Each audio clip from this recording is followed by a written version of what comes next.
Most revered Magus Chromatus, my pigments do not sing. The model feels lifeless.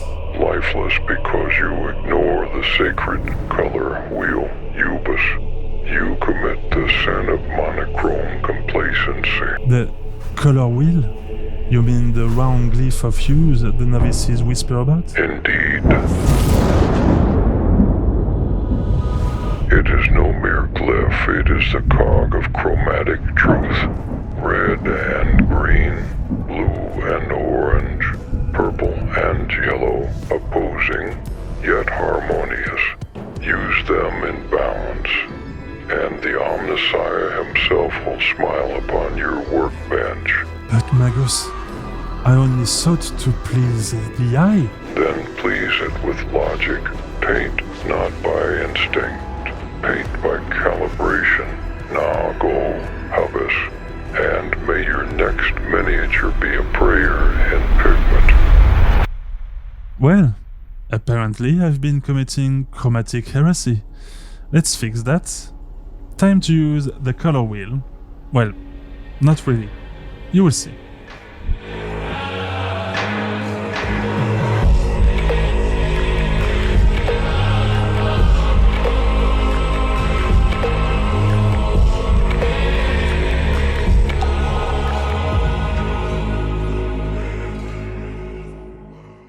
Welcome, my name is Hubert and today let's improve my somewhat grimdark Tyranid recipe, and for this we will paint my winged Hive Tyrant. But first, depending on when I receive all the stuff I need for this project, I'll be painting and giving away my Space Marine Captain in Terminator armor, and you guys voted for it. We are going to paint him as a Dark Angel, and this will be a perfect opportunity to dive a bit deeper into color theory. While I assemble this guy, let's talk about the color wheel. There's no shortage of deep dives on color theory, but today we are keeping it simple. I want to learn, sure, but I also want to enjoy the process. So we will take it one step at a time. So, what is the color wheel? Simple. It starts with the primary colors: red, blue and yellow. The core pigments you mix everything else from. When you combine two of them, you get secondary colors: orange, green and purple. Mix those again, and you create tertiary colors, the in-betweens that fill the wheel. And now you know what's going on when looking at a color wheel. Now, what about complementary and analogous colors? Colors opposite each other are complementary. They make each other pop through contrast. Colors sitting next to each other are analogous. They blend smoothly and feel natural together. And understanding this helps you pick colors that either stand out or flow, depending on the mood you want. Combined together, complementary colors please the eye. They feel good. 2 examples. Remember the last sunset you witnessed?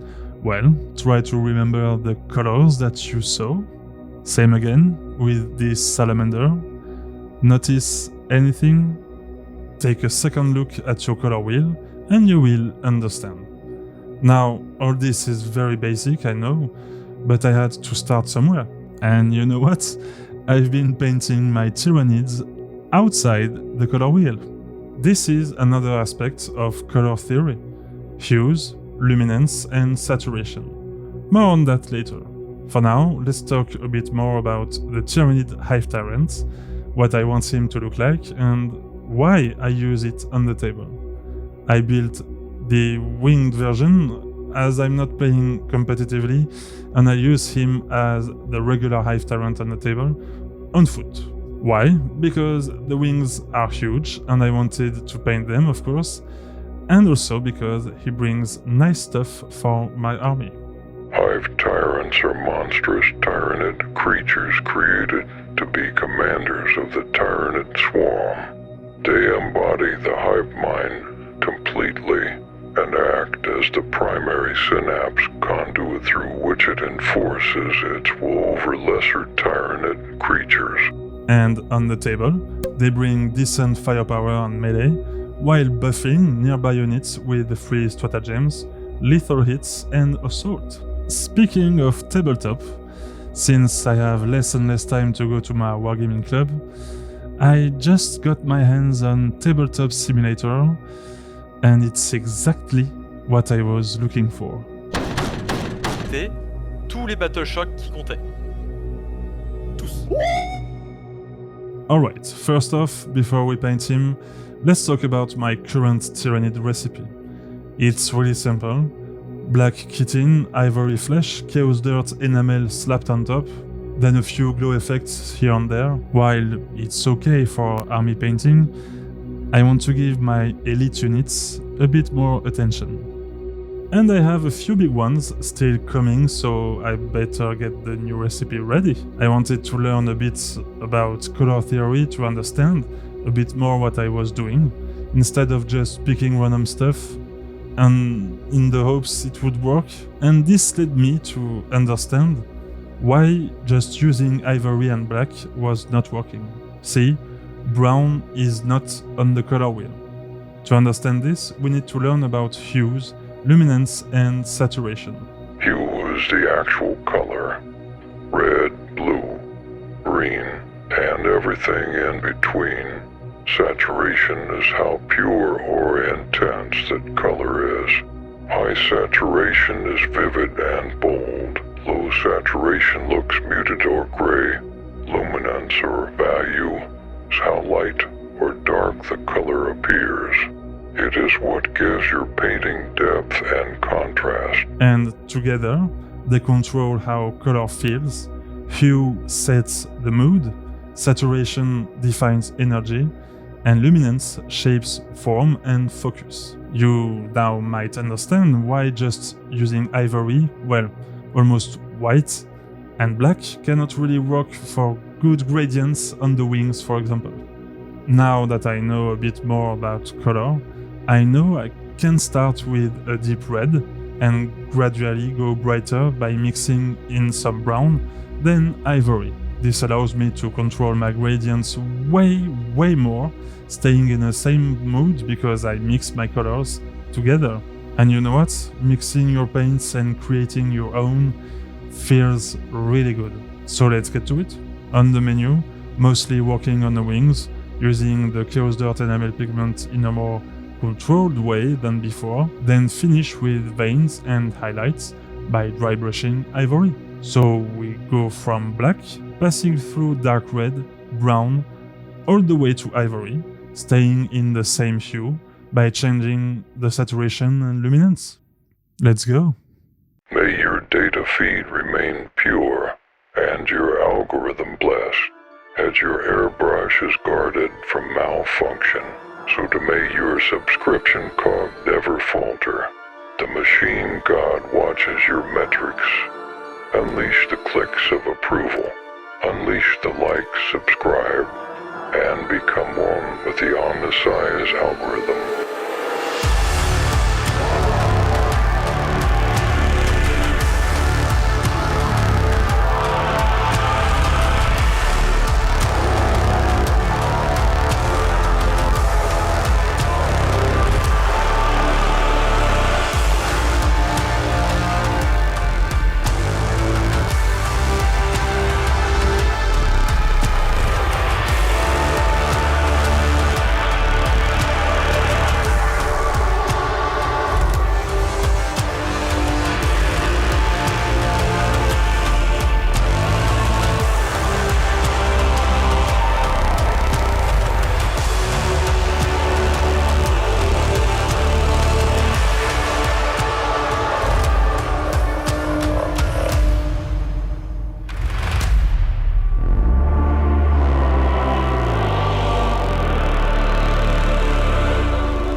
As I know there is so much more room to grow, I take this as a fresh start. I am quite satisfied with this result. My Tyranid flesh feels way more refined than before. Alright, everything is ready for the next steps. Let's prepare our epoxy resin mold, as I use PVA glue to seal it and it needs a few hours to dry. If you can remember, the last time I used epoxy resin was on my Death Leaper and I sealed the mold the wrong way. There was dry PVA in contact with epoxy. This resulted in a few opaque spots and it took me a few hours to correct. So this time I make sure it doesn't happen again. I'll make sure the mold is sealed from the outside. And of course, pray it doesn't leak. While it's drying, let's finish the rest with a few details. I make my glowing eyes with just white and contrast paint, automatic blue in this case. Oh, and this reminds me, let's talk about the head. I ordered it a year ago on Etsy, not knowing I could filter out sellers from outside the EU, and since I was impatient, I paid 12 euros for the head and almost 40 euros worth of shipping. Yeah. This head comes from Cuba. How dare you! Yeah, sorry, won't happen again. And by the way, using a bright blue on a brown hue contrasts well since they are complementary. Well, brown being a desaturated mix of orange and yellow, and in our case on a deep red base, it works. For the glowing spots, I use a mix of automatic blue again, with Croxigor scales and jade green on a white ink base. I just make sure to keep my mix well diluted, and contrast paints help a lot for this. That way I have much more control over my, yes, you guessed it, over my saturation, so I don't render my white ink useless. Just a few more coats and it's ready for the little cherry on top, my new drug, a quick white oil wash in the recesses. I just mix the oil with a few drops of white spirit and it's ready to flow. This will never get old. Trust me, and sorry about that.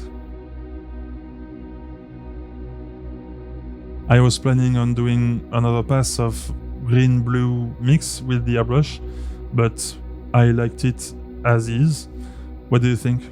Let me just varnish it before we finish the base. For epoxy, same as before, 2 parts compound A, 1 part B, 2 drops of green dye, mix gently to avoid bubbles, and it's ready to be poured. If you've never done this before, I guarantee you, it's really simple and very satisfying. It adds a new dimension to your models, so don't be afraid and give it a try. Last minute touch with something new, sea foam. It's just something I wanted to try on this model since there are a few parts I assume are moving, so I thought it was a good opportunity. And I'm not really satisfied with the result. It feels a bit off. I might have to add more waves and ripples when I get some time. And maybe, just for once, use an example or a reference maybe?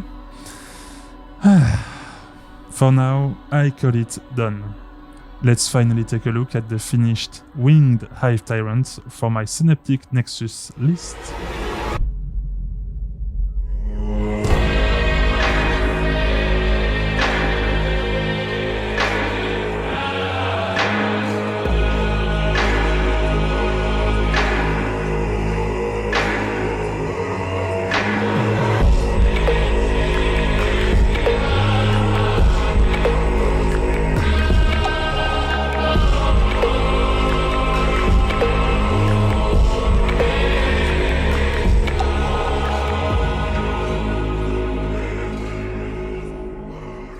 Overall, really happy with the results. I managed to start understanding what I was doing, finally. while keeping the recipe fast and easy. Learning about color theory is easy, while to me sometimes it seems counterintuitive. From now, I'll make sure to dive deeper into this subject in each video. What do you think about this? Do you have suggestions or maybe must-read books? I'm all ears. I'm sure I'm not the only one in this process. The process of just jumping to the other side of painting and start understanding how stuff works. I hope you enjoyed this one. I will see you soon for some more 40k stuff. I still don't really know what I will be painting next, since I have a few projects going on at once. So until next time, happy painting!